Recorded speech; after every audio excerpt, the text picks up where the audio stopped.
تخيلوا تكون مغترب وحدا يسألك أنت من وين وتقله من لبنان، وفجأة تشوف بعيونه سؤال: مش أنتوا البلد يلي حروب وما بتخلص؟ والأنكى لما يسألك وشعبكن قديش عدده وتقله 4 ل5 ملايين انشقت حالها، ويغافلك بجواب: نحن هالعدد عنا قد مدينة صغيرة أو ولاية. وبتصير تفكر 4 ملايين شخص عايشين بمدينة وحدة وعلى راسهم مسؤول واحد، وعندهم مي وكهرباء واستشفاء وأمان وكرامة ناس وطرقات بلا جور وقانون سير ماشي وبلا شرطي واحد. وانت بلبنان رؤساء ووزراء وزعماء وعشرات النواب وميات رؤساء بلديات، وإذا كلهم اجتمعوا مش قادرين يضووا لمبة أو يمشوا قانون أو يطلعوا بقرار حتى منع التدخين فشلوا يطبقوه. وتصير عتلان هم يكمل أسئلة مثل: شو ناطرين لتصيروا دولة ووطن وكيان؟ وهون المشكلة الكبيرة، شو بدك تشرح له؟ وليش إذا شرحت له رح يفهم؟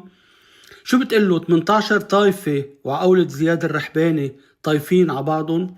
75 حزب فساد عمد عينك والنظر، قوانين بتنعمل حتى ما تتطبق، وقرارات تاني نهار بتسقط.